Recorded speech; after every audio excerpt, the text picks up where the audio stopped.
यह कहानी पूरी तरह काल्पनिक है। इसमें दिखाए गए सभी पात्र, स्थान और घटनाएं लेखक की कल्पना पर आधारित हैं। किसी जीवित या मृत व्यक्ति, संस्था, धर्म या समुदाय से इसका कोई संबंध मात्र संयोग हो सकता है। इस वीडियो का उद्देश्य केवल मनोरंजन है। कृपया इसे वास्तविकता न समझें। अगर किसी को इससे ठेस पहुंची हो, तो हमें खेद है। यह जानबूझकर नहीं किया गया है। अनन्या और श्रुति के बीच में बातें अब भी जारी थी। श्रुति की बात सुनकर अनन्या कहती है, तो है कहा, वैसे सोहम जीजू वो घर पर नहीं है क्या? श्रुति थोड़ी उदासी के साथ कहती है, वो काम के लिए बाहर जाते हफ्ते में सिर्फ एक ही बार घर आते हैं, अभी उनके आने में 3-4 दिन बाकी है।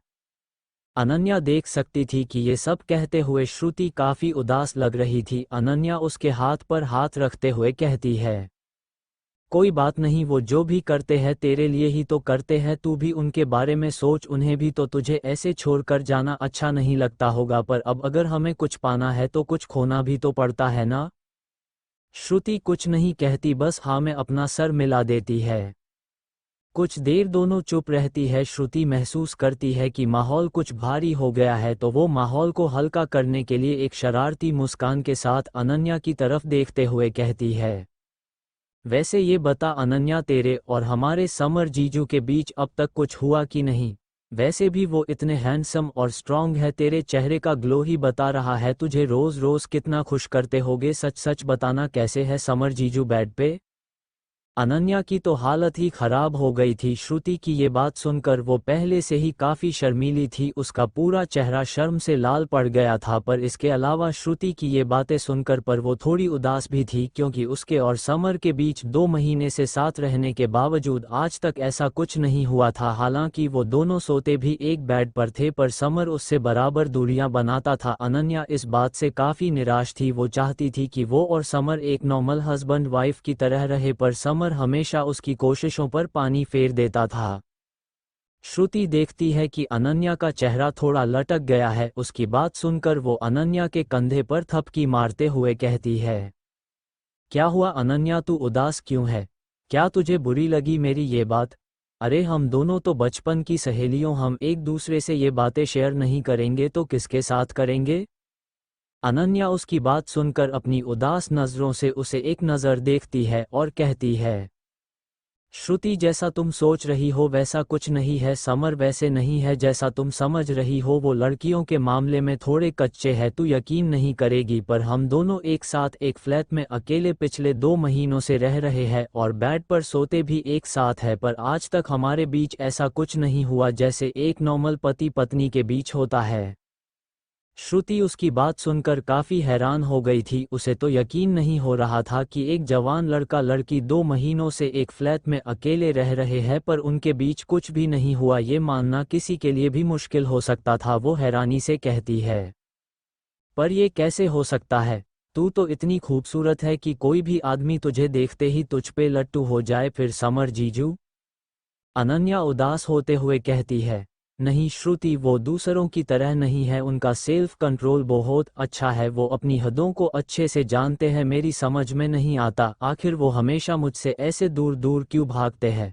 मैंने कई बार देखा है वो मेरे करीब आने ही वाले होते हैं, पर फिर कुछ सोचकर वो हमेशा मुझसे दूर चले जाते हैं। मुझे समझ नहीं आता कि वो कौन सी वजह है जो उन्हें मेरे करीब आने से रोकती है। श्रुति अनन्या के कंधे पर हाथ रखते हुए उसे विश्वास दिलाते हुए कहती है, कोई बात नहीं अनन्या, शायद उन्हें लगता हो कि अभी इन सब के लिए सही टाइम नहीं है, तो देखना सही टाइम आने पर वो खुद से तेरे करीब भी आएंगे और तुझे प्यार भी करेंगे। फिर वो अनन्या को छेड़ते हुए कहती है, देखना तुम दोनों एक क्रिकेट की पूरी टीम खड़ी कर दोगे। अनन्या श्रुति की बात सुनकर शर्म से लाल हो गई। वो वहां से उठते हुए कहती है, तू जा, मुझे तुझसे कोई बात नहीं करनी, तू हमेशा ऐसी ही गंदी गंदी बातें ही करती है। ये कहते हुए अनन्या लगातार उससे नजरें चुरा रही थी। श्रुति को उसकी ये हालत देखकर बड़ा मजा आ रहा था। इस वक्त अनन्या कश्मीरी सेब की तरह लाल हो गई थी। श्रुति हंसते हुए उससे अपने दोनों कान पकड़ते हुए कहती है, अच्छा बाबा, सॉरी सॉरी, मैं नहीं करूंगी ऐसी बातें, अब चल बैठ जा, हम कुछ और बात करते हैं।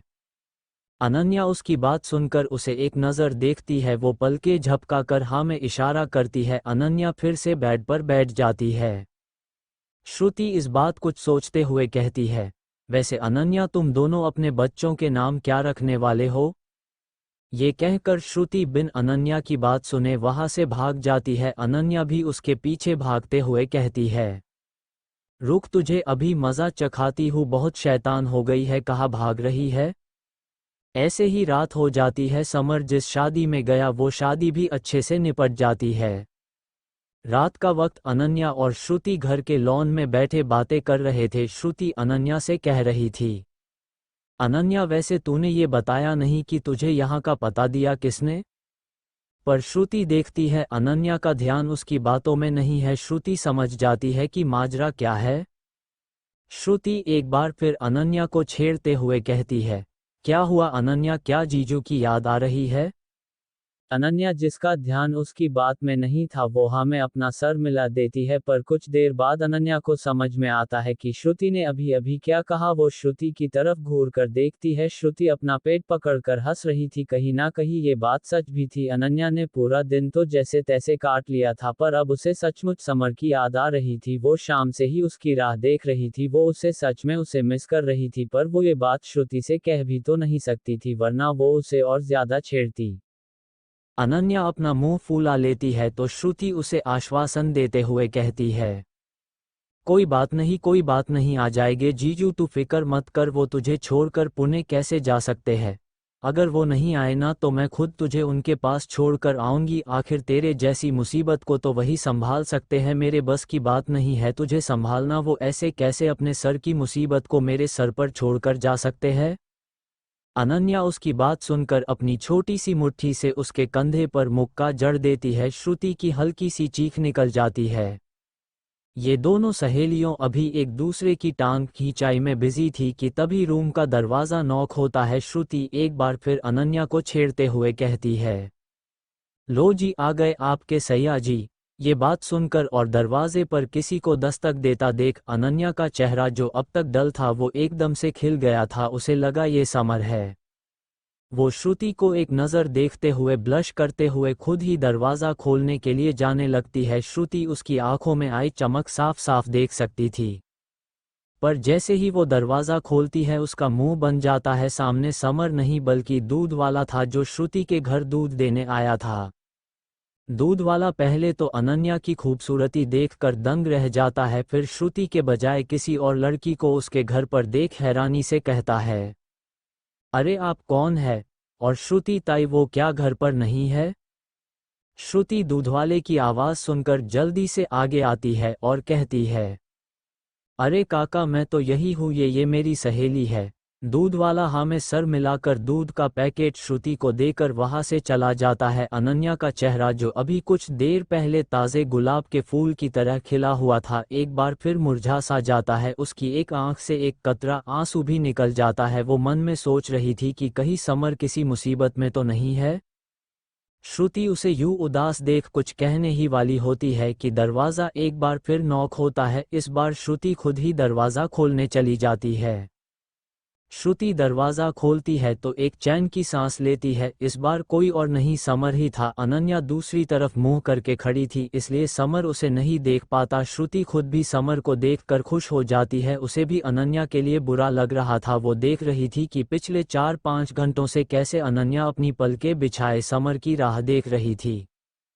श्रुति मुस्कुराते हुए कहती है, अरे जीजू, आ गए आप? अनन्या उसकी बात सुनते ही तुरंत ही पीछे मुड़ जाती है। जैसे वो पीछे मुड़ती है उसके चेहरे पर जो रौनक गायब थी वो लौट आती है और खुशी के आंसुओं की एक धारा उसकी आंखों से फूट पड़ती है। वो जल्दी से जाकर समर के गले लग जाती है। श्रुति और समर दोनों की आंखें बड़ी बड़ी हो जाती है। दोनों को ही अनन्या से ऐसी किसी हरकत की उम्मीद नहीं थी। समर एक नज़र श्रुति को देखता है, मानो उससे पूछ रहा हो कि कहीं तुमने तो कुछ नहीं किया। श्रुति उसका इशारा समझते ही ना में सर मिलाती है। समर को समझते देर नहीं लगती कि शायद वो लेट आया है, इसलिए अनन्या को लगा कि या तो वो किसी मुसीबत में फंस गया हो या उसे कुछ हो गया हो, इसलिए वो एक गहरी सांस लेता है। वो अनन्या की पीठ सहलाते हुए उसके कान के एकदम करीब जाकर धीमी आवाज में कहता है, हे मैं ठीक हूँ, सॉरी मुझे आने में थोड़ा लेट हो गया, आज ट्रैफिक थोड़ा ज्यादा था। श्रुति उन दोनों को इतना करीब देखकर जल्दी से अपनी नजरें फेर लेती है। उसे काफी शर्म आ रही थी, ये उसके लिए काफी ऑकवर्ड हो गया था। कुछ देर गले लगने के बाद बड़ी मुश्किल से जाकर अनन्या समर से अलग हो जाती है। समर के शरीर की खुशबू पाकर अब जाकर उसके बेचैन दिल को सुकून मिला था। समर जैसे ही उसे अपने से अलग करता है वो देखता है अनन्या की आंखें नम और लाल है। उसे अनन्या के रोने का कारण समझ नहीं आ रहा था, पर वो जल्दी से अनन्या की आंखें साफ करता है क्योंकि वहां श्रुति भी थी जिसे शायद ये सब अजीब लगता। समर श्रुति से कहता है, अच्छा श्रुति हम चलते हैं, thanks for taking care of her. Shruti हाँ में सर मिलाते हुए कहती है, अरे जीजू ये कैसी बात कर रहे हैं आप, ये तो मेरी भी फ्रेंड है। समर हाँ में सर मिला देता है। अब तक अनन्या ने भी अपने आप को संभाल लिया था, उसका चेहरा अभी समर की ओर था। वो अपनी आंखें साफ करके पीछे मुड़ती है और कहती है, अच्छा श्रुति हम चलते हैं, आगे भी आते रहेंगे। इस पर श्रुति खुश हो जाती है और कहती है, आने जाने से अच्छा तुम लोग यही फ्लैट क्यों नहीं लेते, मुझे भी कंपनी मिल जाएगी, वैसे भी मैं यहाँ पूरे हफ्ते अकेले बोर हो जाती हूँ। अनन्या और समर उसकी बात सुनकर एक दूसरे की तरफ देखत है। समर एक छोटी सी फेक स्माइल के साथ कहता है, हम सोचेंगे इस बारे में। अगले ही पल समर अनन्या का हाथ पकड़कर उसे वहां से ले जाता है। श्रुति अनन्या और समर को जाते हुए देख रही थी। थोड़ी देर पहले जो नटखट मुस्कान उसके चेहरे पर थी वो एकदम से गायब हो जाती है, उसका चेहरा बिल्कुल सीरियस हो जाता है। श्रुति अनन्या की हरकतें देखकर काफी पहले ही समझ गई थी कि अनन्या समर से एक तरफा प्यार करती है। हाँ, पर वो उससे कुछ कहती नहीं है, पर मन ही मन उसे अनन्या की फिक्र हो रही थी। वो यही सोच रही थी कि अनन्या कुछ घंटों तक समर से दूर थी तो उसका ये हाल हो गया। अगर किसी दिन समर को कुछ हो गया या वो अनन्या को छोड़कर चला गया तो तब अनन्या का क्या हाल होगा। उसे पता था अनन्या काफी कमजोर दिल की लड़की थी। वहीं दूसरी तरफ समर और अनन्या चौल के बाहर पार्क गाड़ी के पास आ गए थे। समर अनन्या का हाथ पकड़कर उसे अपने साथ गाड़ी तक ले आया था। वहीं अनन्या अब भी हल्का हल्का सुबक रही थी। वो दोनों अब तक अपनी गाड़ी के पास ले आया था। समर उसे एक झटके से अपने सामने करता है, वो उसे एकटक देखने लगता है। अनन्या का पूरा चेहरा लाल पड़ गया था, उसकी आंखें भी हल्की सूज गई थी। इस वक्त चौल के ज्यादातर लोग अपने घरों में थे, इस वजह से वहां रोशनी भी कम थी, वहां कोई नहीं था उन्हें देखने वाला। समर अनन्या का चेहरा अपने हाथों में भर लेता है, वो उसे शिद्दत से एकटक देखने लगता है। इतने अंधेरे में भी समर उसका सुंदर चेहरा साफ साफ देख सकता था। समर काफी शांत पर ठंडी आवाज में अनन्या से कहता है, अनन्या क्या हुआ, बताओ मुझे, तुम रो क्यों रही थी, सच सच बताना, किसी ने कुछ कहा तुमसे। अनन्या उसके इस सवाल के जवाब में उसके मजबूत सीने पर अपने छोटे छोटे हाथों से मुंह के बरसाने लगती है। समर उससे कुछ नहीं कहता, वो उसे अपने मन की करने देता है। वैसे भी उसे इससे 1% भी दर्द नहीं हो रहा था। अनन्या जब मार मार कर थक जाती है तो वो समर के सीने पर ही अपना सर रख देती है। अनन्या कुछ लंबी सांसें लेने के बाद कहती है, आप कहाँ चले गए थे, आपने कहा था कि आप 7-8 बजे तक आ जाएंगे, फिर 10 बजे तक क्या कर रहे थे वहाँ, और तो और आपका फ़ोन भी बंद था, पता है यहाँ मेरी क्या हालत हो गई थी। अनन्या की आवाज़ में इतनी दर्द था कि समर का दिल भी पिघल जाता है। वहीं उसकी बातें सुनकर वो हैरान था, उसे समझ नहीं आ रहा था अनन्या इतने कम वक्त में उससे कैसे इतना अटैच हो गई थी। पर वो ये भी जानता था कि आज की तारीख में अनन्या के पास एक वही तो है जिसे वो अपना कह सकती थी। समर को लगा शायद इसलिए अनन्या इतना डर गई थी। समर अब भी अनन्या का उसके प्रति प्यार समझने में असमर्थ था। अनन्या को शांत करने के लिए हुए समर उसकी पीठ सहलाते हुए कहता है, सॉरी वो मेरे फ़ोन की बैटरी डेड हो गई थी और वो शादी का फंक्शन थोड़ा लंबा खींच गया था तो। हाँ तो किसी और का फ़ोन लेकर भी तो फ़ोन कर सकते थे ना। अनन्या उसकी बात काट कर इस बार लगभग उस पर चिल्लाते हुए कहती है। समर उसका गुस्सा देखकर भी शांत था, कहीं ना कहीं उसे अच्छा लग रहा था। अनन्या की ये मीठी डांट फटकार सुनकर, ये जानकर कि अनन्या उसकी इतनी फिक्र कर रही थी, उसे और भी अच्छा लगा। उसे भी नहीं पता था ऐसा क्यों था, पर जो भी था उसे काफ़ी सुकून दे रहा था। वो मुस्कुराते हुए काफ़ी शांति से अनन्या को अपने से धीरे से अलग करके उसका मासूम चेहरा फिर एक बार अपने हाथों में भरकर कहता है, हाँ, मैं ऐसा कर सकता था, पर मैं नहीं चाहता था कि तुम्हारा फ़ोन नंबर किसी और के पास जाए, इसीलिए मैंने ऐसा कुछ नहीं किया। अनन्या उसकी बात सुनकर अब पहले से कुछ शांत हो जाती है। इस वक्त उसने अपनी मुट्ठियों में जोरों से समर का कोट पकड़ रखा था और समर ने उसका चेहरा अपने हाथों में भर रखा था। अनन्या जब अपना सर उठाकर अपनी नम आंखों से समर को देखती है तो समर की दिलकश मुस्कान में ही खो जाती है। दोनों ऐसे ही कुछ देर तक खड़े रहते हैं। दोनों के बीच कुछ देर तक खामोशी सी पसर जाती है। दोनों एक दूसरे की आंखों में इतना अंधेरा होने के बावजूद भी साफ साफ देख सकते थे। दोनों इतने करीब थे कि दोनों को एक दूसरे की धड़कनें और सांसें साफ साफ सुनाई दे रही थी। तभी समर की नज़र अनन्या के उन गुलाबी कोमल और मुलायम होठों पर ठहर जाती है। उसे उस दिन का किस याद आ जाता है। उसे अब भी उन होठों का स्वाद अच्छे से याद था। वो उसके लिए शहद से भी मीठा एहसास था। समर का मन हो रहा था कि वो एक बार फिर उन रसीले होठों का स्वाद अपने होठों में अच्छे से उतार ले। उसे एक बार फिर उन होठों का स्वाद चखना है। उसका गला सूखने लगता है। अगले ही पल समर ज्यादा ना सोचते हुए अनन्या के गुलाबी होठों पर अपने होंठ रख देता है। अनन्या को तो ऐसा महसूस हुआ जैसे उसके शरीर में 440 वोल्ट का करंट लग गया हो। उसे इसकी बिल्कुल भी उम्मीद नहीं थी। उसे यकीन नहीं हो रहा था कि आज समर ने खुद अपने से आगे बढ़कर उसे किस किया था। वही समर, वो अभी कुछ सोचने समझने की हालत में बिल्कुल भी नहीं था। वो अनन्या के होठों को इस कदर चूमे जा रहा था मानो सालों के प्यासे को भरपेट पानी मिल गया हो।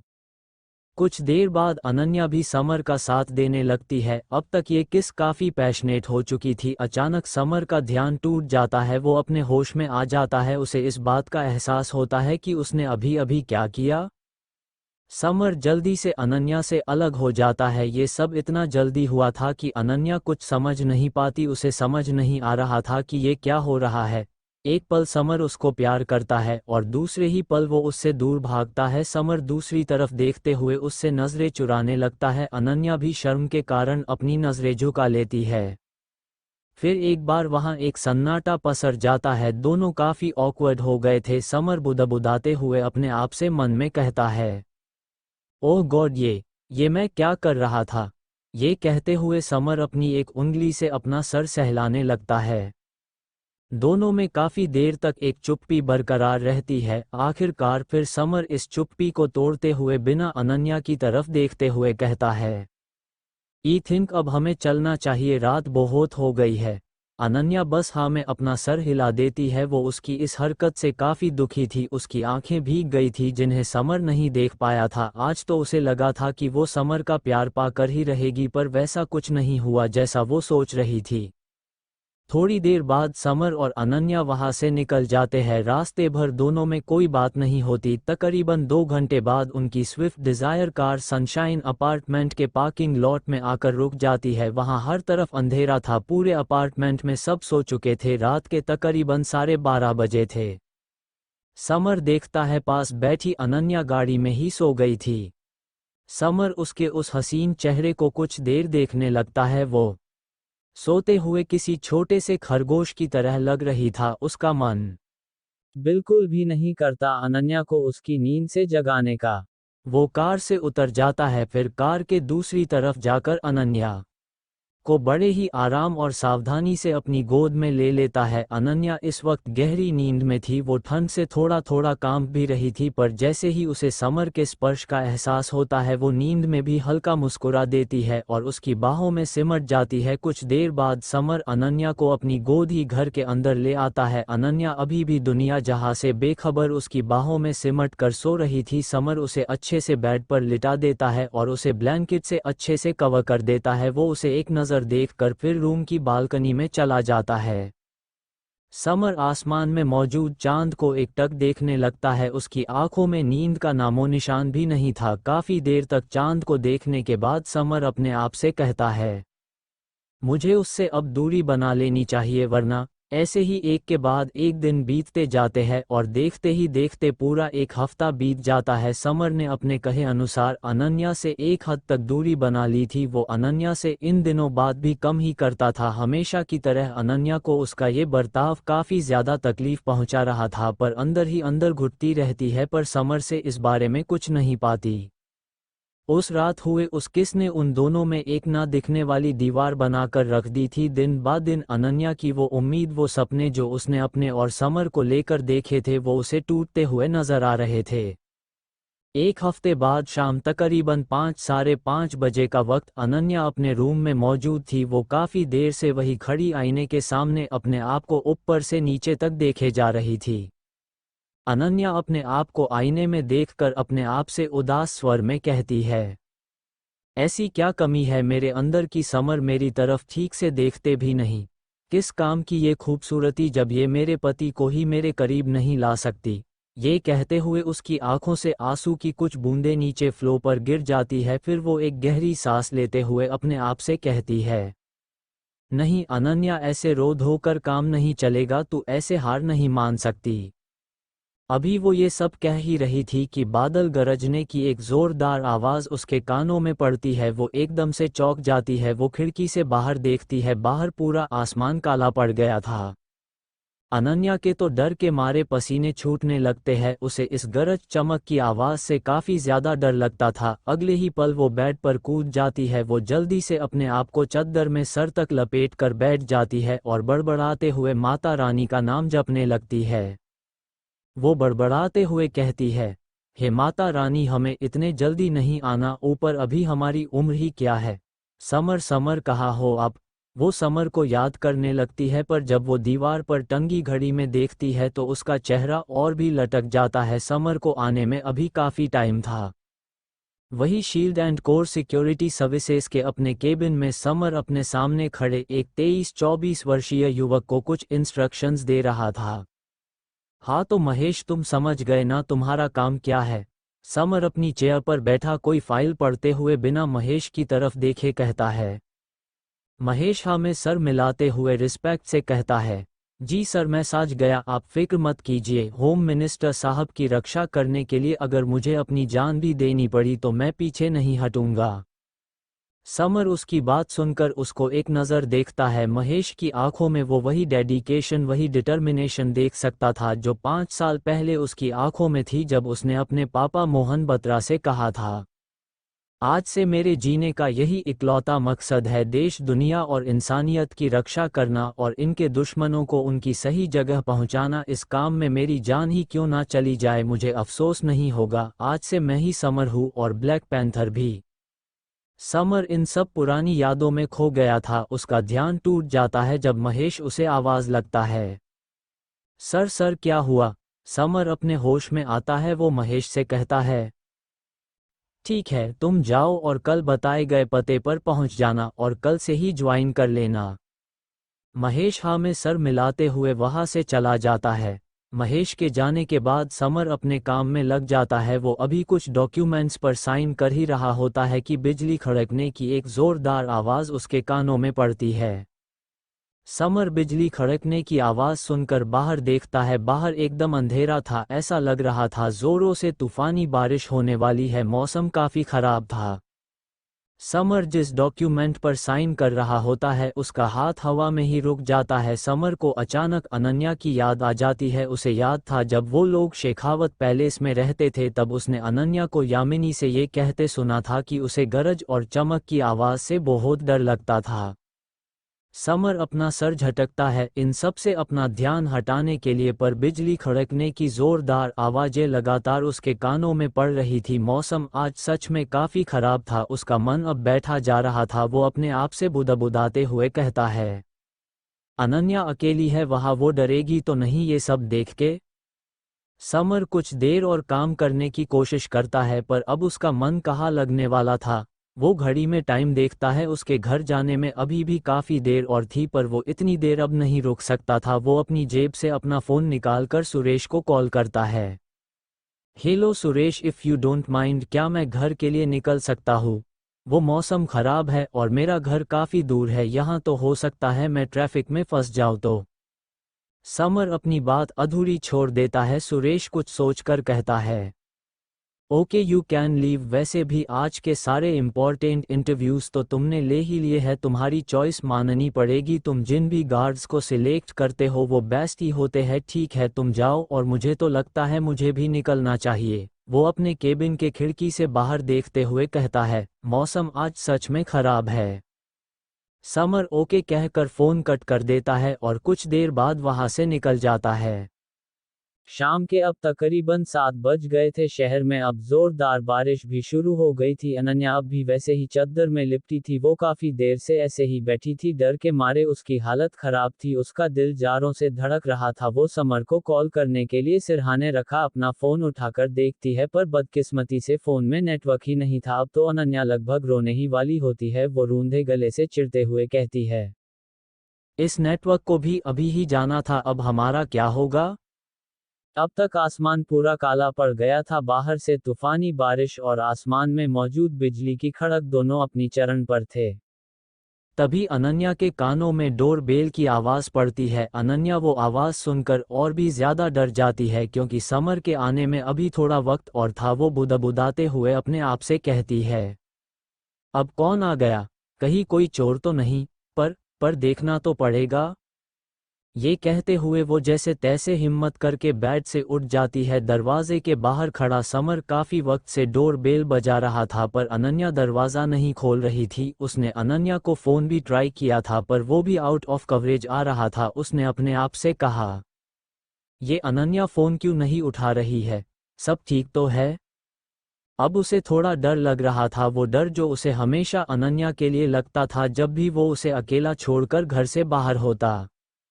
उसके पास चाबी थी, पर वो ऐसे दरवाज़ा डायरेक्टली नहीं खोल सकता था, क्योंकि उसे याद था कि पिछली बार क्या हुआ था। इसके अलावा उसे ये भी लग रहा था कि उसके ऐसा करने पर शायद अनन्या डर जाए। अभी समर ये सब सोच ही रहा था कि वो देखता है कि उसने देखा कि घर का दरवाज़ा धीरे धीरे खुल रहा है। वो थोड़ा सतर्क हो जाता है, पर अगले ही पल वो देखता है जो हाथ दरवाज़ा खोल रहे हैं वो साइज में थोड़े छोटे, पतले और गोरे गोरे हैं, जिनमें हरी चूड़ियों का सेट भी है। समर को समझते देर नहीं लगती कि ये अनन्या ही है जो दरवाज़ा खोल रही है, जो देखकर वो एक चैन की सांस लेता है। वही भी अनन्या जैसे ही समर को अपने सामने देखती है उसकी जान में जान आ जाती है। वो खुशी से चीख पड़ती है, समर आप आ गए। ये कहकर वो एकदम से समर पर झपट कर उसके सीने से लग जाती है। समर को इसकी ज़रा भी उम्मीद नहीं थी। वो एक कदम पीछे हो जाता है। अनन्या कुछ समय तक उसके सीने से कस के लगी रहती है। समर उसको शांत करने के लिए उसकी पीठ और बाल धीरे धीरे सहला रहा था। अनन्या रूंधी हुई आवाज में कहती है, पता है मैं कितना डर गई थी। आपको पता है मुझे ऐसे मौसम से कितना डर लगता है। समर धीरे से कहता है, हाँ मुझे पता है, इसीलिए मैं आज जल्दी आ गया। अब चलो मैं आ गया हूँ ना, सब ठीक है। अनन्या चलो, अब तुम्हें डरने की कोई ज़रूरत नहीं है। अनन्या अच्छे से अपना मन हल्का करने के बाद समर से धीरे से अलग हो जाती है। समर ने देखा कि अनन्या का चेहरा हमेशा की तरह लाल पड़ गया है। उसे उसकी यही एक बात पसंद नहीं आती थी, वो छोटी छोटी बातों पर रोने लगती थी। अनन्या ने समर की शर्ट अभी भी कस के पकड़ी हुई थी, मानो अगर वो उसे छोड़ेगी तो वो कहीं गायब हो जाएगा। समर माहौल हल्का करने के लिए अनन्या से मजाक करते हुए कहता है, अब क्या तुम मुझे यही खड़ा करने वाली हो। ऐसी क्या गलती हो गई मुझसे जो तुम मुझे घर के अंदर भी नहीं आने दे रही। अनन्या को समर की बात सुनकर ध्यान आता है, वो दोनों कब से फ्लैट के दरवाजे पर ही खड़े हैं। अनन्या अपने सर पर एक हल्की चपत लगाते हुए कहती है, ओ सॉरी समर, आप चलिए अंदर, मैं आपके लिए खाना लगाती हूँ। ये कहकर वो समर का कोट कसके अपनी मुट्ठियों में पकड़ कर ही उसे अपने साथ खींचते हुए अंदर जाने लगती है। समर भी इस बार उससे कुछ नहीं कहता। उसे पता था उसकी ये छोटी सी बीवी काफी डरपोक है। उसके चेहरे पर एक हल्की सी मुस्कान आ जाती है। तकरीबन 1 घंटे बाद शहर का मौसम अब और भी ज्यादा खराब होने लगता है। बारिश और भी तेज हो गई थी और लगातार बिजली खड़क रही थी। अनन्या बेड पर बैठी डर के मारे लगातार माता रानी का नाम जपे जा रही थी। वही समर उससे कुछ दूरी पर बैठा अपने फोन में कुछ देख रहा था। उसे मौसम के अच्छे या खराब होने से जरा भी फर्क नहीं पड़ता था। अचानक एक जोरदार बिजली खड़कने की आवाज उन दोनों के कानों में पड़ती है और इसी के साथ पूरे शहर की बिजली चली जाती है। समर और अनन्या के फ्लैट में भी पूरी तरह से अंधेरा छा जाता है। अनन्या की तो अब हिम्मत जवाब दे चुकी थी, वो जाकर सीधा समर से किसी छोटी बच्ची की तरह लिपट जाती है, जिससे समर अपनी मुट्ठियों कस लेता है। अनन्या की ये सारी हरकतें उसके अंदर के तूफान को उकसा रही थी। अनन्या उससे इतना कसकर लिपट गई थी कि उसके हाथ के नाखून तक समर के सीने में थोड़ा अंदर तक धंस गए थे। अनन्या ने देखा कि समर के हाथों में अब भी फोन है, तो वो धीमी आवाज में उसके सीने में ही अपन सर छिपाते हुए कहती है, समर आप प्लीज फोन रख दीजिए, हमने सुना है जब मौसम ऐसा हो जाए तो फोन यूज नहीं करना चाहिए। समर उसकी बात सुनकर एक गहरी सांस लेता है और फोन को सिरहाने रख देता है। अनन्या अब उससे और भी कस के लिपट गई थी। अब समर की हालत और ज्यादा खराब हो रही थी। उसका एक हाथ अनन्या की कमर से लिपटा था और एक हाथ की उसने मुठियां बनाई हुई थी। वो खुद को उसकी तरफ आकर्षित होने से रोक नहीं पा रहा था। थोड़ी देर बाद अनन्या हल्के से अपना छोटा सा सर उसके सीने से अलग कर लेती है। उसकी नज़र समर के बेहद ही हैंडसम चेहरे पर टिक सी जाती है। वो अपने नाजुक होठ समर के होठों की और धीरे धीरे बढ़ाने लगती है। वो समर के इतना करीब पहुंच गई थी कि समर की सांसें उसके सुंदर चेहरे से टकरा रही होती है। समर की भी नज़र उसके पिंक लिप्स पर आकर ठहर जाती है। वो उसे अपनी तरफ इनवाइट कर रहे थे। अब उन दोनों के होठों के आपस में टकराने में बस कुछ इंचेस का ही फासला रह जाता है कि तभी समर अपने होश में वापस आता है। वो एकदम से अनन्या को अपने से अलग करता है और बेड से उठकर पास में मौजूद खिड़की के पास जाकर अपने हाथ आपस में बांधकर बाहर की ओर देखने लगता है, जहां बिजली जाने की वजह से दूर दूर तक बस अंधेरा था। समर की माथे और हाथों की नसें तने हुई थी और वो गहरी गहरी सांसें ले रहा था। वो अपने अंदर चल रही हलचल को शांत करने की कोशिश कर रहा था। उसे पता था अब अगर वो अनन्या के और करीब गया तो वो अपने आप को अब और रोक नहीं पाएगा। ये देखकर अनन्या की पकड़ बेडशीट पर कस जाती है। उसे समझ नहीं आ रहा था कि उसका पति उससे बार बार दूर भागने की कोशिश क्यों करता रहता है। ये सोचकर उसका दिल टूट रहा था। उसकी आंख से एक कतरा आंसू गिरकर उसके आंचल में गिर जाता है। तभी एक बार फिर बिजली खड़कने की एक जोरदार आवाज पूरे अपार्टमेंट में गूंज जाती है। अनन्या एक बार फिर जल्दी से उठकर समर की तरफ झपट पड़ती है और उसे पीछे से ही कसकर हक कर लेती है। उसने इस बार पहले से भी जोर से समर की टी शर्ट कस रखी थी। समर उसे एक बार फिर अपने इतना करीब पाकर मन में कहता है, अनन्या प्लीज मुझे अब और मत उकसाओ, वरना मुझे भी नहीं पता मैं क्या कर बैठूंगा। अनन्या की तेज सांसें लेने और सिसकने की आवाज समर के कानों में पड़ रही थी। अनन्या नम आंखों से रूंधे गले से कहती है, समर प्लीज आज की रात हमें ऐसे छोड़कर मत जाए, हमें आपकी बेहद जरूरत है।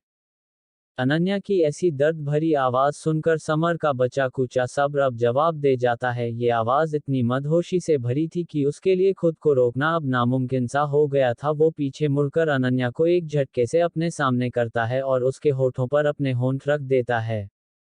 अनन्या एकदम से इस हरकत पर पहले तो हैरान हो गई थी। समर के इस अचानक किए हुए एक्शन से वो एक मिनट के लिए ब्लैंक हो जाती है, पर जैसे ही उसे होश आता है वो भी धीरे समर का साथ देने लगती है। ये किस वक्त के साथ और भी ज्यादा पैशनेट होती जा रही थी। समर बिना रुके लगते उसके उन गुलाबी होठों का रस पिए जा रहा था। उस पर एक नशा सा चढ़ गया था।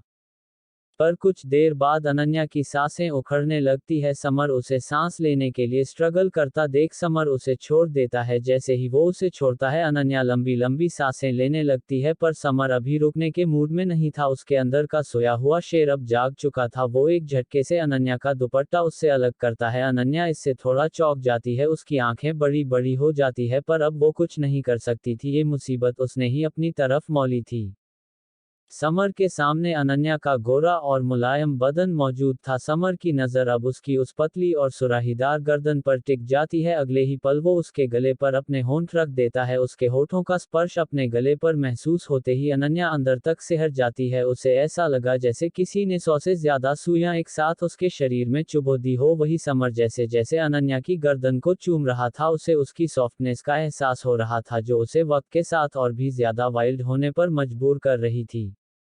वही अनन्या से अब ये सब और बर्दाश्त नहीं होता, उसका पूरा चेहरा लाल पड़ जाता है। वो एक झटके से समर को अपने आप से अलग करती है और तेज कदमों से वॉशरूम की ओर बढ़ जाती है। समर कुछ देर तक उस दरवाजे को देखता है जिससे अनन्या अभी अंदर गई थी। उसे लगा शायद अनन्या अभी इसके लिए तैयार नहीं है। वो कुछ देर वही खड़े खड़े अपने अंदर की आग को काबू पाने की कोशिश करता है, पर कुछ देर बाद उसे ये इस बात का एहसास होता है कि ये आग अब सिर्फ अनन्या ही शांत कर सकती थी। अनजाने में ही समर के कदम उस वॉशरूम की ओर बढ़ जाते हैं। बिजली जाने की वजह से वॉशरूम में भी काफी अंधेरा था, पर अनन्या की तेज सांसों और तेज धड़कनों को समर साफ साफ महसूस कर सकता था। वो वॉशरूम भी ज्यादा बड़ा नहीं था, इस वजह से उसे अनन्या को फिर से अपनी बाहों में लेने में ज्यादा वक्त नहीं लगा। अनन्या फिर एक बार समर की छुअन पाकर सिहर जाती है। समर ने उसे पीछे से अपनी मजबूत बाहों में जकड़ लिया था। वो अब उसकी कान और नेक से होकर उसके बाएं कंधे पर आ गया था। वो चूमने के साथ साथ उसे हल्का हल्का बाइट भी कर रहा था, जिससे अनन्या की सिसकारियां पूरे वॉशरूम में गूंज रही थी। अनन्या इस कदर सिहर जाती है कि अनजाने में उसका हाथ वहां मौजूद शॉवर के हैंडल से टकरा जाता है और शॉवर का हल्का गर्म गर्म पानी उन दोनों के जिस्मों को भिगाने लगता है। पर समर पर आज अनन्या को पाने का खुमार चढ़ा हुआ था कि वो अभी भी नहीं रुकता और अनन्या के कान से लेकर उसके कंधे तक को लगातार चूमे जा रहा था। कुछ देर बाद समर धीरे से अनन्या की नेक से अपने होंठ हटा लेता है। वो देखता है उसके और अनन्या के कपड़े पूरे भीग चुके हैं। वो धीरे से अपनी टी शर्ट उतार कर वही साइड में फेंक देता है। अब उसका वेल मेंटेन्ड परफेक्ट मजबूत और चौड़ा सीना अनन्या के सामने था। अनन्या ने शर्म के मारे अपनी नजरें झुकाई हुई थी, उसकी हिम्मत नहीं थी समर की आंखों में देखने की। समर अनन्या को अंधेरा होने के कारण ठीक से देख तो नहीं सकता था, पर वो उसके शरीर की गर्माहट को जरूर महसूस कर सकता था। उसने उसे कमर से होल्ड किया हुआ था। अगले ही पल समर एक बार फिर अनन्या के होठों पर अपने होंठ रख देता है। अनन्या भी कस के उसके बालों को अपनी मुट्ठियों में कस लेती है। वो भी इस किस में इस बार समर का साथ दे रही थी। कुछ देर किस करने के बाद समर उससे अलग हो जाता है और उसकी नीली आंखों को कुछ देर देखने लगता है, जिन्हें वो अंधेरे में भी अच्छे से देख सकता था। वो लगातार उससे नजरें चुरा रही थी। उसकी आंखों में देखते देखते समर को इस बात का एहसास भी नहीं हुआ कि कब उसने अनन्या की कुर्ती को उसके शरीर से अलग कर दिया, जिससे अनन्या जल्दी से अपने छोटे छोटे हाथों से अपने शरीर के ऊपरी हिस्से को ढक लेती है। उसको ऐसे देखकर समर का दिमाग अब अपने आप से बाहर हो गया था। वो उसको अपनी गोद में उठा लेता है। अनन्या को इसकी उम्मीद नहीं थी। गिरने के डर से वो कस के उसके गले में अपने दोनों हाथ लपेट लेती है। समर उसे लेकर बाहर बेडरूम में आ जाता है। वो लगातार उसकी आंखों में देखे जा रहा था, जो बेहद खूबसूरत थी। बाहर मौसम अब भी खराब था, पर इस वक्त वो दोनों ही बाकी दुनिया से पूरी तरह से बेखबर थे। समर अनन्या को लाकर धीरे से बेड पर लिटा देता है। वो अब भी बस उसकी आंखों में देख रहा था। उसकी आंखों में अनन्या अपने लिए तड़प और खुद को पाने की चाह साफ साफ देख सकती थी। बाहर हो रही तेज बरसात भी मानो इनके इस मिलन की गवाह बनने के लिए बेकरार थी। कुछ ही देर में उन दोनों के बाकी के कपड़े भी उनके शरीर से अलग हो जाते हैं और समर और अनन्या दोनों दुनिया जहान को भुलाकर एक दूसरे के प्यार के समुद्र में गोते लगाने लगते हैं। सुबह का समय पुणे में पूरे शहर की पूरी फिजा में इस वक्त एक अजीब सी शांति पसरी हुई थी। ये वही शांति थी जो अक्सर एक बड़े तूफान के आने से पहले या तूफान के जाने के बाद की होती है, और ये बात सच भी थी। कल रात यहाँ एक बड़ा सा तूफान आया भी था। वही इसी शहर में स्थित सनशाइन अपार्टमेंट के 6th फ्लोर पर मौजूद एक 1 BHK फ्लैट नंबर 607 के बेडरूम की खिड़की से सुबह की हल्की हल्की ताज़ी हवा और सूरज की हल्की हल्की किरणें पड़ रही थी, जिससे पूरा कमर रोशन हो रहा था। इसी रूम में मौजूद एक बेड पर दुनिया और जहां से बेखबर दो हसीन और नौजवान बदन एक दूसरे से लिपटे अपनी रात की बची हुई नींद को पूरा करने में लगे थे। इस वक्त उन दोनों के ही शरीर पर मिलकर भी एक कपड़ा नहीं था। दोनों बस एक पतली सी सफेद रंग की चादर में लिपटे हुए नींद की आगोश में डूबे हुए थे। इस वक्त उन्हें कोई भी देखता तो देखते ही आसानी से बता सकता था कि उन दोनों के बीच कल रात क्या हुआ होगा। सुबह के सूरज की किरणें जैसे जैसे इस कमरे में पड़ रही थी, कमरा हर बीतते पल के साथ और ज्यादा रोशन हो रहा था। सूरज की वो किरणें उस हैंडसम से नौजवान को, जो उस बेहद खूबसूरत और कमसिन लड़की को अपनी बाहों में लिए पूरी तरह से नींद की आगोश में डूबा हुआ था, उसे अपनी आंखें धीरे धीरे खोलने पर मजबूर कर देती है, जिसका नाम समर था। समर कसमसाते हुए आंखें खोलता है और एक नज़र खिड़की के बाहर देखता है। कल रात की वो तूफानी बारिश और गहरे काले बादल अब वहां से जा चुके थे और एक नई रोशन सुबह उनका इंतजार कर रही थी। तभी समर को कुछ अजीब सा महसूस होता है। उसे ऐसा लगता है कि शायद इस वक्त उसने कुछ भी नहीं पहना और एक बेहद मुलायम सी चीज उससे लिपटी हुई है, जो महसूस करके समर की नींद एक झटके में उड़ जाती है। वो जल्दी से बेड से उठ जाता है। वो जैसे ही पूरे कमरे का हाल देखता है, उसकी बची कुची नींद भी एक झटके में उड़ जाती है। समर देखता है उसने सच में इस वक्त कुछ भी नहीं पहना और उसके पास लेटी वो मुलायम सी चीज कोई और नहीं, उसकी धर्मपत्नी अनन्या थी, जिसकी पूरी जिंदगी रक्षा करने का वादा उसने 2 महीनों पहले उसके पापा शिशिर शेखावत से किया था, जो इस वक्त पूरी तरह नींद में डूबी हुई थी। वो इतना थक गई थी कि वो नींद में भी हाँफ रही थी। तभी समर देखता है वो बेडशीट जिस पर उन दोनों ने कल ये रात बिताई थी, उस पर जगह जगह खून के धब्बे हैं। उसे उन खून के धब्बों को देखकर एक झटके में कल रात का सारा वाकया याद आने लगता है कि उसके और अनन्या के बीच कल रात क्या क्या हुआ था। समर जल्दी से फ्लोर पर मौजूद अपना लोवर उठाकर पहन लेता है। तभी वो देखता है उस पतली सी चद्दर में लिपटी अनन्या भी नींद में कसमसा रही है। नींद में कसमसाने की वजह से उसके शरीर पे मौजूद चादर उसके शरीर से हट जाती है। समर देखता है उसकी तरह अनन्या के शरीर पर भी इस वक्त कोई कपड़ा नहीं है, और तो और रात में उसके द्वारा दिए गए लव बाइट्स अनन्या के गोरे शरीर पर साफ साफ देखे जा सकते थे। तभी समर देखता है अनन्या नींद में ही कसमसाते हुए अपने हाथों से कुछ ढूंढ रही है। उसे समझते देर नहीं लगती कि वो उसे ही ढूंढ रही है। समर तुरंत उसे ठीक से चादर से ढक देता है और जल्दी से उसके बगल में लेट जाता है ताकि उसकी नींद खराब ना हो।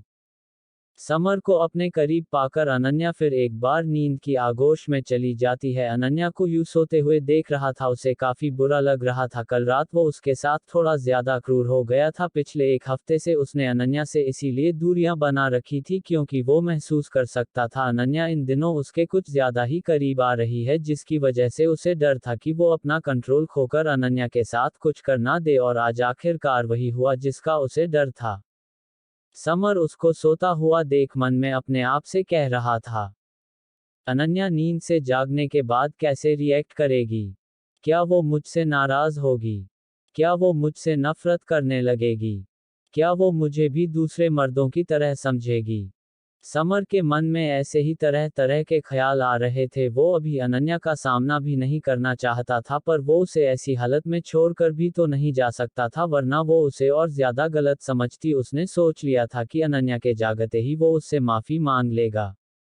तकरीबन आधे घंटे बाद अनन्या कसमसाते हुए नींद से जागने लगती है। धीरे धीरे अपनी नीली आंखें खोलने लगती है। समर की धड़कनें उसे नींद से जागता देख बढ़ जाती है। उसने पिछले 5 सालों में बड़े बड़े आतंकवादियों को बिना किसी डर के मौत के घाट उतारा था, पर पता नहीं इस 5 फीट 2 इंच की लड़की में वो क्या बात थी जो उसे हर बार डरा कर रख देती थी। अनन्या धीरे धीरे नींद की आगोश से बाहर आ जाती है। उसे महसूस होता है कि उसके शरीर के निचले हिस्से में इस वक्त काफी ज्यादा दर्द हो रहा है। उसे ऐसा लग रहा था कि कोई गाड़ी उसके शरीर पर से गुजरकर चली गई हो। उसके मुंह से एक हल्की सी कराहने की आवाज निकल जाती है। समर को उसे यूं देखकर अपने आप पर काफी ज्यादा गुस्सा आ रहा था। अनन्या अपनी आंखें खोलती है तो देखती है वो इस वक्त अपने पति समर की मजबूत शरीर से लिपटी है। उसके शरीर पर एक चादर के अलावा और कुछ नहीं है। उसे भी ये बात याद आने में ज्यादा देर नहीं लगती कि उसके और समर के बीच कल रात क्या हुआ था। अनन्या के सुंदर चेहरे पर तुरंत ही एक सुर्खी छा जाती है। वो काफी हिम्मत करके अपना सर उठाकर एक नजर समर का चेहरा देखती है, जो दूसरी तरफ खिड़की के बाहर देख रहा था। समर ने महसूस कर लिया था कि अनन्या की नींद खुल चुकी है और वो उसे ही देख रही है। वो खिड़की से बाहर देखते हुए बिना अनन्या की तरफ देखे कहता है, I am so sorry Ananya, मुझे नहीं पता चला मैंने कब अपने आप पर से काबू खो दिया। मैं कल रात के लिए तुमसे माफी मांगता हूँ। अनन्या इस पर कुछ नहीं कहती, पर उसे ये जानकर बुरा लगा कि समर इन सब के लिए अकेले अपने आप को ब्लेम कर रहा है, जबकि पहली पहल समर ने नहीं बल्कि उसने की थी। कुछ दोनों चुप रहते हैं। समर एक गहरी सांस लेकर कहता है, क्या तुम्हें ये बुरा लगा? अनन्या इस सवाल पर भी कुछ देर चुप रहती है, फिर वो अपनी सस्ताए आवाज में कहती है, मुझे लगता है कभी ना कभी हमारे बीच ये सब होना ही था। पिछले कुछ दिनों से आप और मैं कुछ ज्यादा ही करीब आ रहे थे। अनन्या यहाँ टॉपिक बदलने की कोशिश कर रही थी। वो तो इस वक्त बहुत खुश थी क्योंकि आज सही मायनों में समर ने उसे एक शादीशुदा औरत होने का सुख दिया था और जिसके लिए न जाने वो कितने दिनों से तरस रही थी। आमतौर पर शादीशुदा कपल्स के बीच ये सब होना काफी आम बात थी, पर समर और अनन्या के लिए ये सब बिल्कुल नया था, और हो भी क्यों ना। जिन हालात में इनकी शादी हुई थी वो भी आम कपल्स जैसे तो बिल्कुल नहीं थे। इन दोनों को ही उस शादी के लिए मजबूर किया गया था।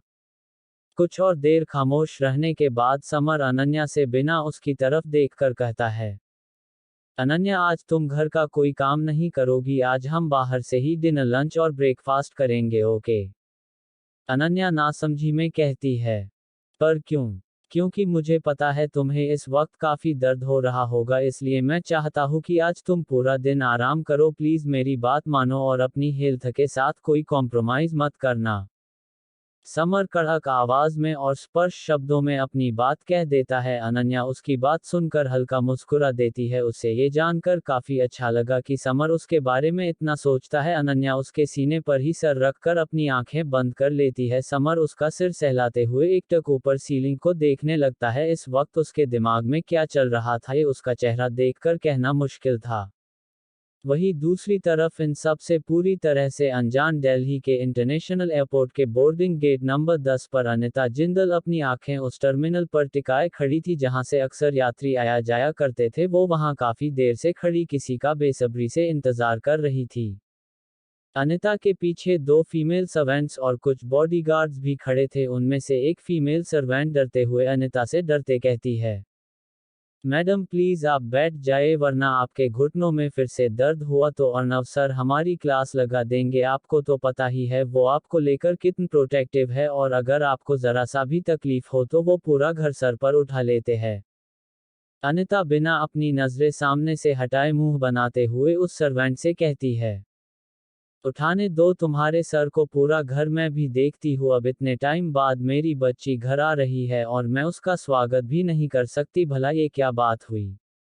अनिता की बात सुनकर पीछे खड़ी सर्वेंट्स मुस्करा देती है। इस उम्र में भी उन दोनों के बीच इतना प्यार था, ये देखकर वो अपने मैडम और सर के लिए काफी खुश थे। उन लोगों को पता था उनकी छोटी मैडम यानी कि शिवी जिंदल जब साल में एक बार घर आती, यही वक्त हुआ करता था जब अनिता सही मायनों में खुश रहती थी, वरना बाकी वक्त वो घर वालों के सामने खुश रहने का बस दिखावा करती थी। सालों पहले हुए इस हादसे ने उसे अंदर तक तोड़ दिया था। सब जानते थे कि वो आज भी उस हादसे से पूरी तरह से नहीं उभर पाई थी और शायद ना तो कभी उभर पाए।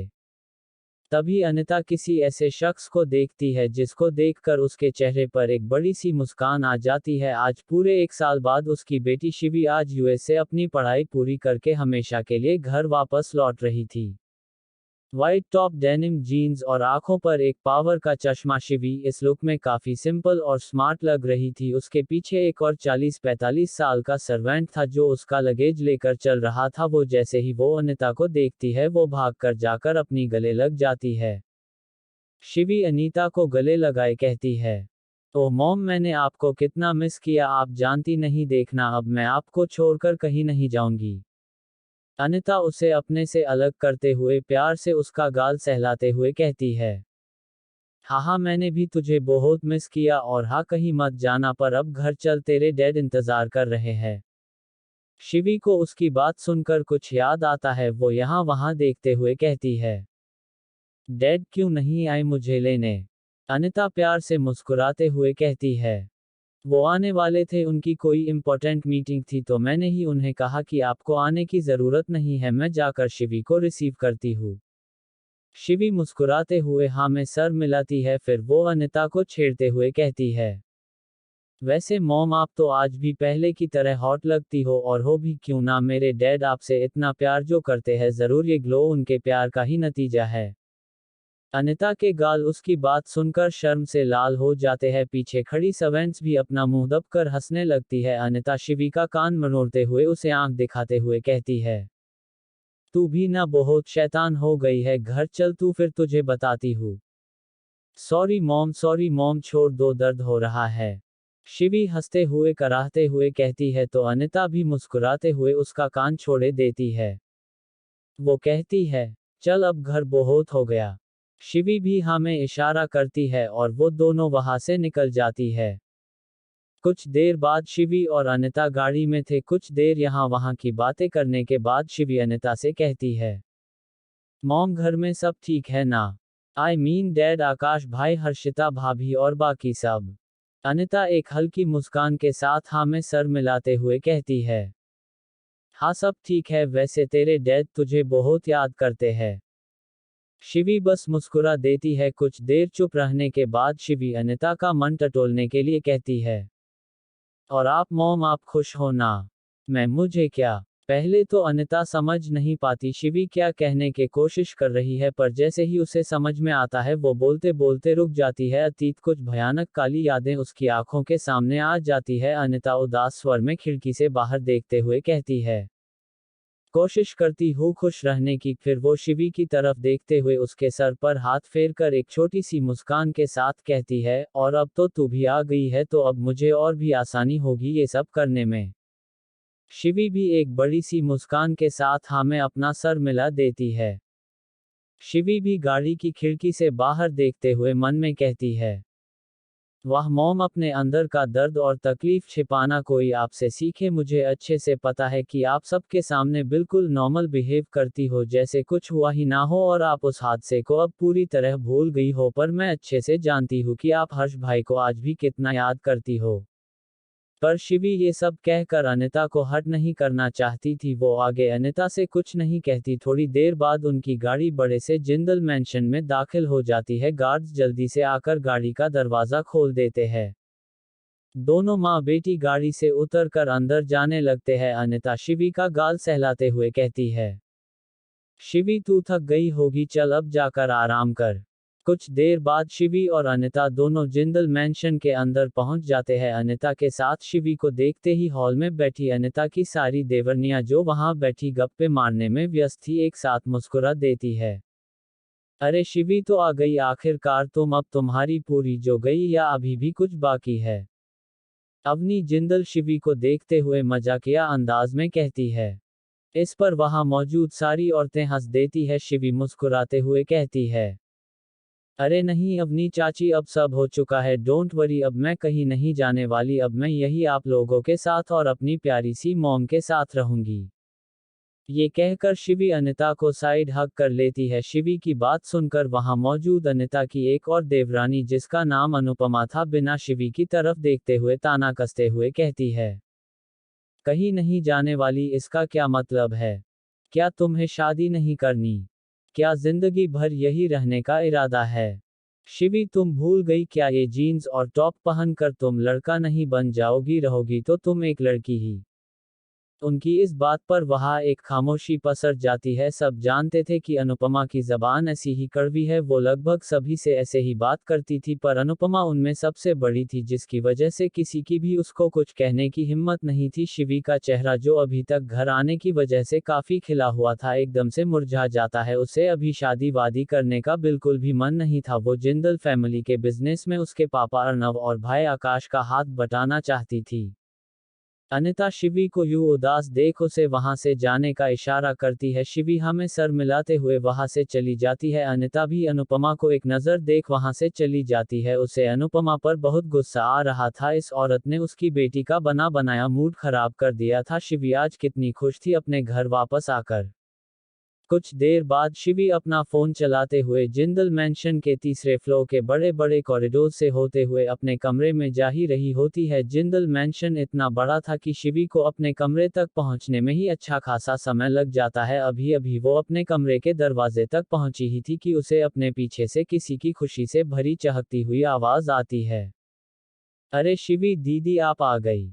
शिवी ये आवाज सुनकर पीछे मुड़ती है। पीछे खड़े दोनों लोगों को देखकर उसके चेहरे पर एक बड़ी सी मुस्कान आ जाती है। पीछे से दो लड़कियां मुस्कुराते हुए एक साथ उसकी ही तरफ आ रही थी। उनमें से एक की उम्र कोई 19-20 साल रही होगी और दूसरी उन दोनों से उम्र में बड़ी थी। उसके हुलिये से लग रहा था कि वो शादीशुदा है। वो दोनों लड़कियां चलकर शिवी के करीब आती है। वो 19-20 साल की लड़की आकर शिवी के गले लग जाती है। शिवी भी उसे जोरों से हक करती है। ओहो शिवी दीदी, तो आप आ भी गई। सॉरी शिवी दीदी, वो मैं भी आपको लेने आने वाली थी, पर मेरा आज एग्जाम है, उस वजह से नहीं आ पाई। इस लड़की का नाम सारिका था। ये अर्णव के भाई नीतीश और उनकी पत्नी अनुपमा की बेटी थी।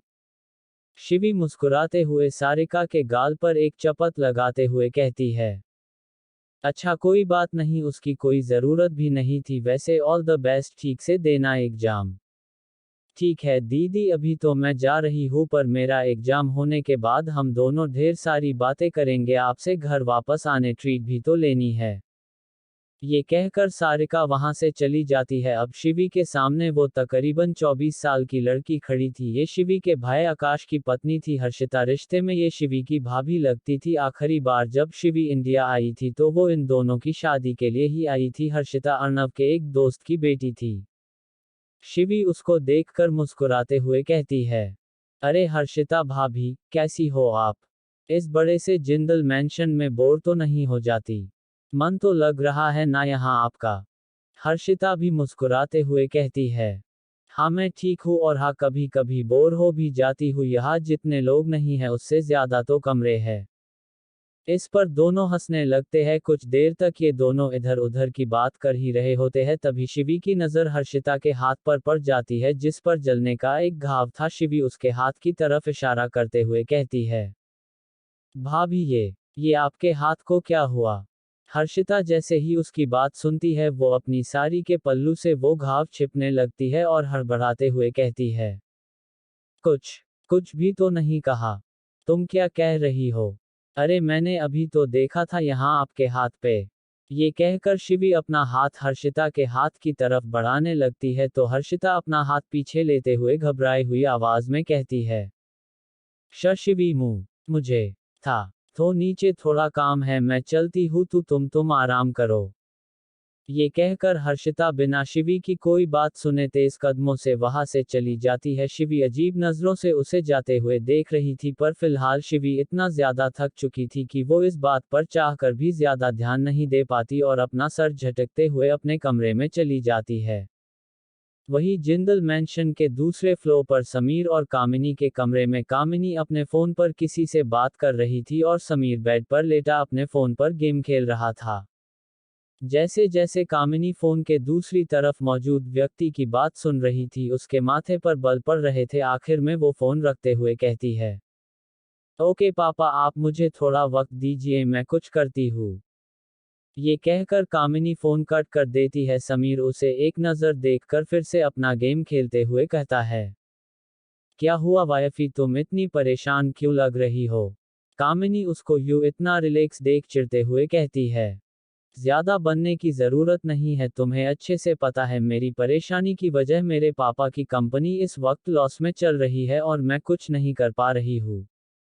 समीर उसकी बात को पूरी तरह से इग्नोर करके अपना गेम खेलना जारी रखता है। कामिनी को इस पर गुस्सा आ जाता है। वो उसके हाथ से उसका फोन एक झटके से छीन लेती है। समीर गुस्से में बेड से उठकर कहता है। ये क्या बदतमीजी है? मेरा फोन दो। कामिनी उसका फोन बेड पर फेंक कर उतने ही गुस्से में जवाब देती है। ये फोन छोड़ो और मुझे बताओ मेरा काम क्यों नहीं हुआ अब तक?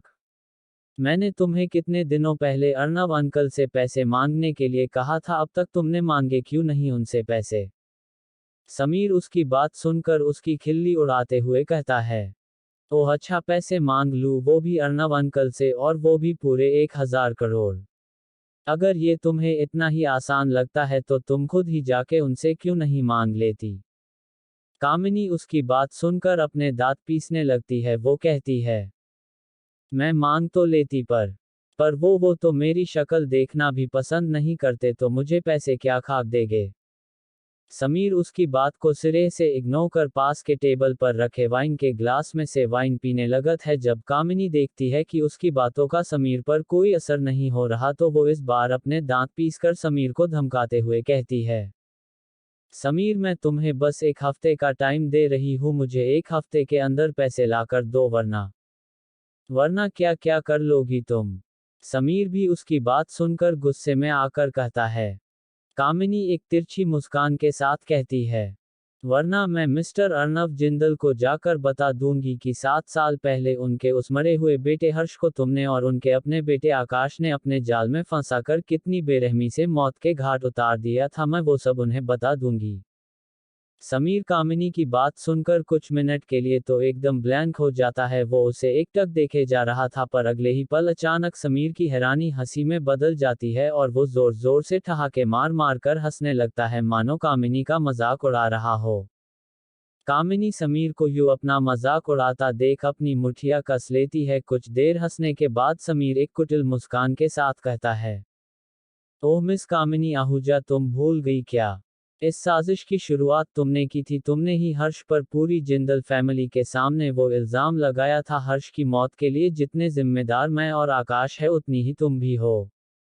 फिर समीर के चेहरे से हंसी एकदम से गायब हो जाती है और वो दांत पीसते हुए कहता है, तुम मेरी ये बात अच्छे से अपने दिमाग में बिठा लो। जिस दिन अर्नव अंकल को ये पता चला ना कि तुमने उनके बेटे हर्ष पर झूठा इल्जाम लगाया था, वो उसी दिन तुम्हें तुम्हारी उस पूरी की पूरी आहूजा फैमिली के साथ इस शहर से ही नहीं, इस दुनिया से ही गायब करवा देंगे। तुम ये मत सोचना कि अगर तुम उन्हें सच बता दोगी तो वो तुम्हें छोड़ देंगे, क्योंकि तुम भी उसी कश्ती में सवार हो जिसमें मैं और आकाश है। अगर तुम इस कश्ती में छेद करोगी ना तो सिर्फ हम दोनों ही नहीं, तुम भी डूबोगे। इसीलिए मेरे आकाश और तुम्हारे अलावा तुम्हारी आत्मा को भी ये बात पता नहीं चलना चाहिए।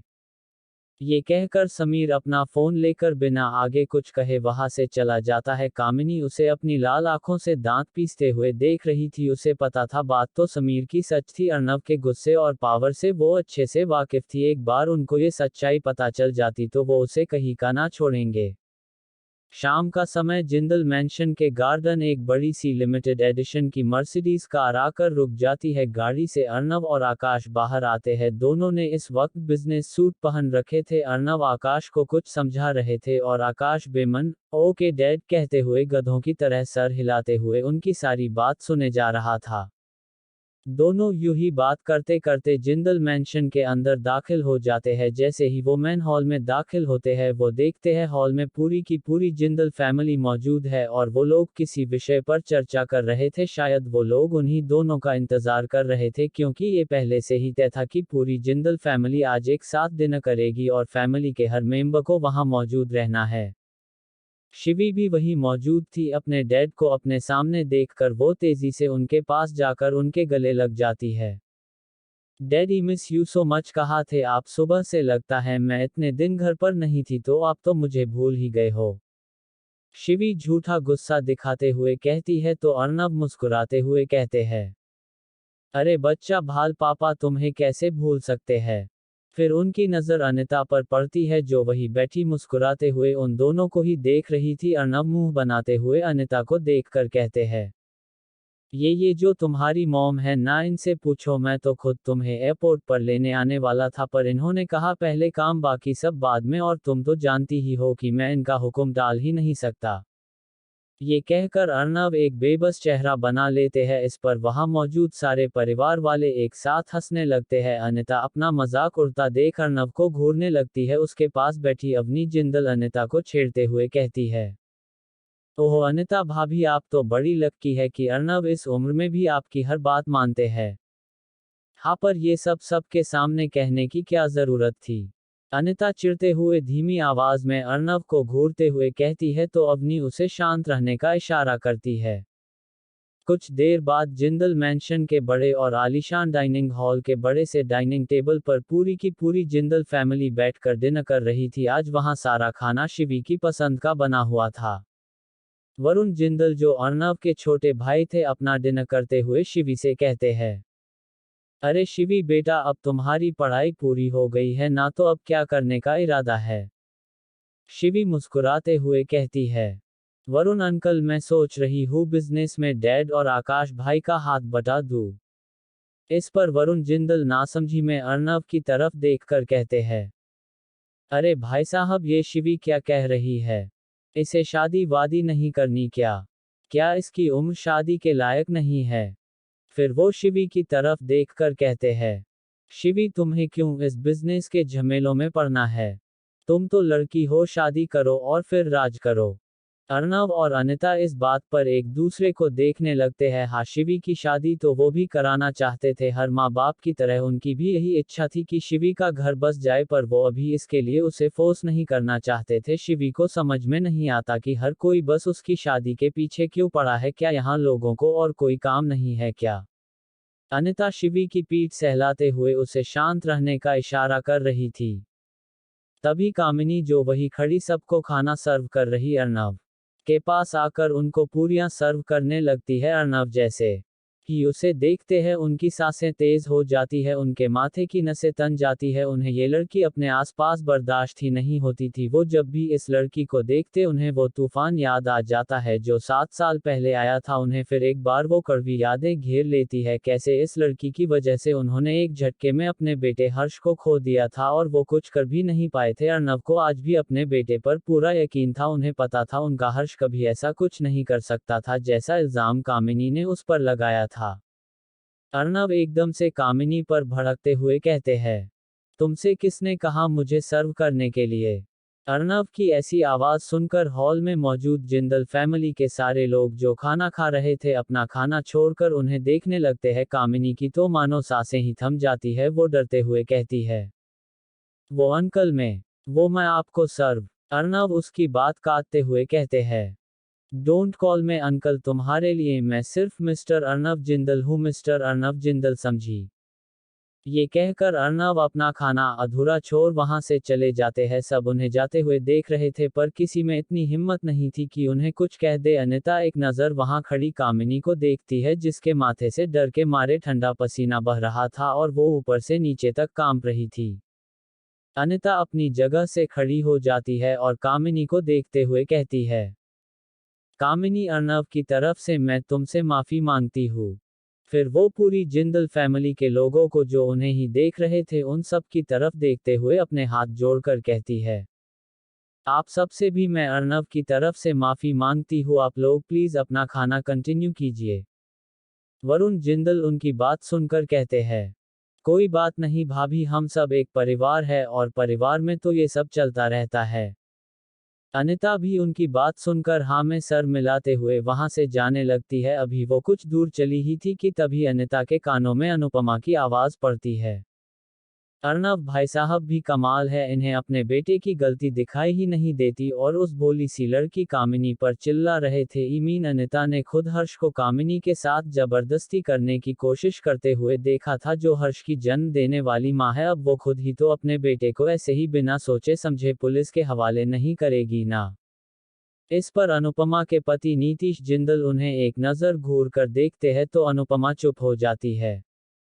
पूरे हॉल में सन्नाटा छाया था। शिवी जो वही बैठी थी उसको भी अपने मरे हुए भाई के बारे में ये सब सुनकर काफी गुस्सा आ रहा था। उसकी पकड़ उस चम्मच पर कस जाती है जो उसके हाथ में था। वो अनुपमा को इसका करारा जवाब देना चाहती थी पर मौके की नजाकत को देखते हुए वो अपना मन महसूस कर चुप रह जाती है। देर रात का वक्त, अर्णव और अनिता के कमरे में, पूरे कमरे में अंधेरा था। अर्णव अनिता से बिना कुछ कहे सो गए थे। अनिता खिड़की के पास खड़ी चांद को देख रही थी। उसकी आंखें पूरी तरह से नम और खाली थी। उसके दिमाग में इस वक्त सिर्फ अनुपमा की बात चल रही थी। हर्ष की जन्म देने वाली मां अनिता ने खुद हर्ष को कामिनी के साथ जबरदस्ती करते देखा था। इतने सालों बाद आज भी अनिता को खुद भी यकीन नहीं हुआ था कि सच में उसने उस रात जो देखा था वो सच था या कुछ ऐसा था जो वो नहीं देख पाई थी। कामिनी जो कह रही थी वो सच था या हर्ष जो कह रहा था वो।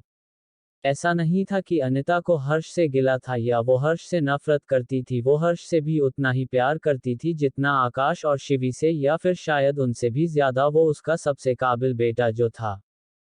अनिता ने हर्ष को उस दिन पुलिस के हवाले इसीलिए किया था क्योंकि उसे पता था कि अगर वो ऐसा नहीं करती तो उसके बेटे को लोग गलत ही समझते और जिंदगी भर लोगों के ताने सुनने पड़ते जो उसके फ्यूचर के लिए ठीक नहीं था। और इसीलिए वो चाहती थी कि इस मामले की ठीक से जांच हो और सच सबके सामने आए। पर उससे पहले ही कुछ ऐसा हो गया जो उसने कभी अपने सपने में भी नहीं सोचा था। यहाँ तक कि अनिता तो इस बात को आज तक भी पूरी तरह से स्वीकार नहीं कर पाई थी कि उसका बेटा हर्ष अब इस दुनिया नहीं है, क्योंकि वो एक माँ का दिल था। इसीलिए दिल के किसी कोने में अनिता को आज भी यकीन था कि हर्ष जहाँ कहीं भी है, जिंदा है। अनिता अपनी नम आंखों से चांद को देखते हुए अपने मन में कहती है, हर्ष, मुझे नहीं पता कि तुम कहाँ हो और किस हाल में हो, पर प्लीज तुम जहाँ भी हो वापस आ जाओ। देखो, अब तुम्हारी माँ अब और ये सब नहीं सह सकती, नहीं सह सकती अब ये सब। अगले दिन सुबह का वक्त, सनशाइन अपार्टमेंट पुणे। अनन्या और समर डाइनिंग टेबल पर बैठे ब्रेकफास्ट कर रहे थे। दोनों के बीच बीती उस खूबसूरत रात को बीते अब एक दिन से ज्यादा हो चुका था, पर अनन्या के चेहरे से उस रात का ग्लो जाने को तैयार ही नहीं था। वो अपना सर झुकाए बस अपना नाश्ता किए जा रही थी। उससे समर को कुछ बोलने की हिम्मत भी नहीं हो रही थी। कुछ देर बाद समर अपनी ब्लैक कॉफी पीकर वहां से काम पर जाने के लिए उठ जाता है। अनन्या, मैं चलता हूँ। ये कहकर समर बिना अनन्या की तरफ एक नज़र देख वहां से जाने लगता है। अभी उसने 2 से 3 कदम ही उठाए थे कि उसे अपने पीछे अनन्या की आवाज सुनाई देती है। समर। समर के जाते हुए कदम अपना नाम सुनकर रुक जाते हैं। वो पीछे मुड़कर देखता है, अनन्या धीमे कदमों से उसी की तरफ चलकर आ रही थी। अनन्या अपना सर झुकाए आकर सीधा समर के मजबूत और चौड़े सीने से लग जाती है। एक पल के लिए समर शॉक रह जाता है, पर वो उससे कुछ नहीं कहता और ना ही उसे खुद से अलग करता है। उसे लगता है कि शायद अनन्या उस रात उन दोनों के बीच जो हुआ उसको लेकर परेशान है। समर, वो मुझे थोड़ा डर लग रहा है। अनन्या धीमे स्वर में काफी मासूम आवाज में समर से कहती है। समर को ये सुनकर कोई खास हैरानी नहीं होती। वो भी अनन्या की पीठ पर अपने हाथों से सहलाते हुए कहता है, डोंट वरी, तुम उस रात के बारे में ज्यादा मत सोचो। And once again I am sorry for that, वो सब मेरी गलती थी। नहीं समर, आप समझ नहीं रहे, बात वो नहीं है, अनन्या ने जवाब में कहा। तो समर की आंखें ये सुनकर छोटी हो गई। अनन्या ये कहकर धीरे से उससे अलग होते हुए अपने छोटे से पेट पर अपने दोनों हाथ रख देती है। उसने अपना सर अभी भी झुका रखा था, पर समर को उसकी बात अभी भी कुछ समझ में नहीं आ रही थी। वो उसे नासमझी में देखते हुए कहता है, क्या बात है अनन्या, मैं कुछ समझा नहीं। अनन्या उसे अपनी बात ना समझता देख बेबसी से उसे एक नज़र देखती है, फिर से अपना सर नीचे झुकाए अपने पेट को देखते हुए और उसे अपने दोनों हाथों से सहलाते हुए फिर से वैसे ही मासूम सी आवाज में कहती है, वो समर, हमने उस रात। आगे की बात कहते हुए अनन्या को काफी शर्म आ रही थी। उसके गाल सुर्ख लाल हो चुके थे। हमने क्या? अनन्या, साफ साफ बताओ, समर ने थोड़ा बेचैनी से कहा। अनन्या वैसे ही अपना सर झुकाए कहती है, समर, आपको याद है ना, हमने उस रात कोई प्रोटेक्शन नहीं लिया था। समर उसकी बात सुनकर कुछ याद करने लगता है। कुछ देर तक सोचने के बाद उसे आखिरकार अनन्या की बात थोड़ी थोड़ी समझ में आ जाती है। वो जल्दी से अनन्या को उसके दोनों बाजुओं से पकड़कर टेंशन भरी टोन में कहता है, वेट अ मिनट, तो इसका मतलब है कि तुम्हें लगता है कि तुम प्रेग्नेंट हो? अनन्या उसकी बात सुनकर जल्दी से अपना सर ना में अपना सर हिला देती है। तो समर इरिटेट होते हुए कहता है, तो फिर क्या हुआ? तुम साफ साफ कहो। नहीं, मैं आपको ये बताना चाहती थी कि अगर मैं प्रेग्नेंट हो गई तो हम क्या करेंगे? अनन्या आखिरकार अपनी बात काफी हिम्मत करके कह ही देती है। ऐसा नहीं था कि अनन्या प्रेग्नेंट नहीं होना चाहती थी, वो तो बस ये सब पहली बार था, तो वो बस थोड़ा सा नर्वस थी, जो कि काफी स्वाभाविक भी था, और वो ये बात समर के साथ शेयर करना चाहती थी। समर उसकी बात सुनकर एक चैन की गहरी सांस लेता है। फिर वो अनन्या को फिर एक बार उसके दोनों बाजू पकड़कर काफी शांत आवाज में समझाते हुए कहता है, अनन्या, तुम कुछ ज्यादा सोच रही हो, डोंट वरी, ऐसे एक बार कुछ कर लेने से कुछ नहीं होता, तुम इस बारे में ज्यादा मत सोचो, चलो बाय। ये कहकर समर अनन्या को वैसे ही छोड़कर वहां से जाने लगता है। अनन्या थोड़ा उदास हो जाती है। उसे समर से इससे बेहतर जवाब की उम्मीद थी। समर अभी जाने के लिए दरवाजे तक पहुंचा ही था कि उसके दिमाग में एक ख्याल आता है। वो फिर एक बार अनन्या के पास आकर कहता है, अगर तुम्हें ज्यादा डर लग रहा हो तो क्या मैं शाम को आते वक्त तुम्हारे वो पिल्स लेकर आऊं जिनसे। समर अपनी बात अधूरी छोड़ देता है। अनन्या को समझते देर नहीं लगती कि समर किन पिल्स की बात कर रहा है। वो जल्दी से अपने पेट को अपने छोटे छोटे हाथों से कवर करती है और अपना मुंह दूसरी तरफ फेर कर तेज आवाज में चिल्लाते हुए समर से कहती है, नहीं नहीं, उसकी कोई जरूरत नहीं है, आप जाए। समर उसकी इस बात पर उसे हैरानी से देखने लगता है। आज से पहले अनन्या ने उससे इतनी तेज आवाज में कभी बात नहीं की थी। वो इस बात से अनजान था कि उसने अनजाने में अनन्या के अंदर की ममता को जगा दिया था, पर वो इस बारे में ज्यादा नहीं सोचता और अपने कंधे उचकाकर अनन्या को बाय कहकर वहां से चला जाता है। अनन्या ने समर के जाने के बाद भी अपने हाथों से अपने पेट को कस के पकड़ा हुआ था और उसकी सांसें तेज थी मानो कोई उसके बच्चे को उससे छीनने की कोशिश कर रहा हो। अनन्या हमेशा से ही मां बनने के लिए काफी एक्साइटेड रही थी। उसने तो अपने बच्चों के नाम भी डिसाइड कर लिए थे और अब मन ही मन ये भी डिसाइड कर लिया था कि अगर बाय चांस वो इस ट्राई में प्रेग्नेंट हो भी जाती है तब भी वो इस बच्चे को जरूर जन्म देगी, फिर चाहे समर कुछ भी कहे। कुछ देर बाद अनन्या वॉशरूम में मौजूद वॉशिंग मशीन में अपने और समर के कपड़े धो रही होती है। कपड़े धोते धोते अचानक उसके हाथ में कुछ ऐसा हो जाता है कि उसका चेहरा फिर से लाल पड़ जाता है। उसके हाथों में दरअसल वो बेड शीट थी जो उसके और समर के बीच बीती उस खूबसूरत रात की गवाह थी। उस सफेद बेड शीट पर खून के कुछ धब्बे अब भी साफ साफ देखे जा सकते थे। अनन्या उस बेड शीट को अपने सीने से लगा लेती है और उन हसीन पलों को याद करने लगती है जो उसके और समर के बीच बीते थे। फिर अनन्या कुछ सोचते हुए उस बेड शीट को देखते हुए कहती है, नहीं नहीं, तुम हमारे प्यार की पहली निशानी हो, कुछ भी हो जाए मैं तुम्हें धोने नहीं वाली। ये कहकर अनन्या बाहर रूम में आ जाती है। रूम में आकर अनन्या उस बेडशीट को कबर्ड के एक कोने में छिपा देती है। वो खुश होते हुए अपने आप से कहती है, हाँ अब ठीक है, अब तुम हमारे साथ सारी जिंदगी रहोगी। ये कहते हुए अनन्या के चेहरे पर अलग ही चमक थी। शाम का वक्त अनन्या उसके और समर के लिए डिनर तैयार कर रही थी। वो कुछ मीठा भी बनाने वाली होती है पर तभी वो देखती है घर में चीनी तो खत्म हो चुकी है। अब अनन्या दुविधा में पड़ जाती है, क्या उसे बाहर जाकर खुद ही चीनी लेकर आ जाना चाहिए या फिर पड़ोस की गुंजन भाभी से मांग लेनी चाहिए। अनन्या को गुंजन से ऐसे कुछ मांगना अच्छा नहीं लगता था, उसे इन सब की आदत नहीं थी, पर उसे पता था कि अगर वो बाहर चीनी लाने गई तो समर उस पर गुस्सा करेगा। तो वो आखिरकार एक निर्णय लेती है और घर के बाहर निकल जाती है। अनन्या गुंजन के घर की तरफ जाने लगती है उससे चीनी मांगने, तभी उसे कुछ ऐसा सुनाई देता है कि उसके कदम गुंजन और अर्जुन के फ्लैट के बाहर ही अपने आप रुक जाते हैं। अनन्या सुनती है फ्लैट के अंदर से गुंजन की आवाज आ रही थी, ओए नेहा, तूने कभी नोटिस किया है ये जो हमारे पड़ोसी है समर और सुरभि, ये दोनों कितने सुंदर हैं, मानो यहाँ के हो ही ना, किसी दूसरे देश से आए हैं या फिर दोनों कोई मॉडल हो। पर ये कैसे हो सकता है? समर तो अर्जुन के मोहन अंकल का बेटा है और मैंने खुद मोहन अंकल को देखा है। वो तो इतने हैंडसम नहीं है जितना समर है, वो रंग रूप से भी कहीं से भी उनका बेटा तो नहीं लगता। अपने और समर के नाम सुनकर अनन्या वही रुक जाती है, उसके कान खड़े हो जाते हैं। वो अपने आप से बुदबुदाते हुए कहती है, ये गुंजन भाभी मेरे और समर के बारे में क्या कह रही है? दूसरी तरफ से नेहा उखड़ी हुए स्वर में कहती है, हाँ भाभी, पर वो कुछ देर समर का हैंडसम फेस अपने सामने इमेजिन करके कहती है, वो समर, वो तो कुछ ज्यादा ही हैंडसम है, he is just like a Hollywood actor. ये कहकर वो समर को इमेजिन करते हुए धीरे से अपने होठों पर जीभ फेर लेती है। अरे क्या हैंडसम, मैं तो ये कह रही थी कि तुझे इन दोनों पर शक नहीं होता? आखिर ये दोनों आए कहाँ से है?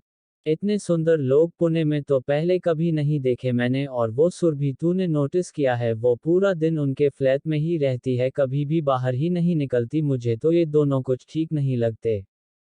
इस बात पर बाहर खड़ी अनन्या के माथे पर भी बल पड़ जाते हैं। उसे ऐसा लगता है कि किसी ने उसकी और समर की चोरी पकड़ ली।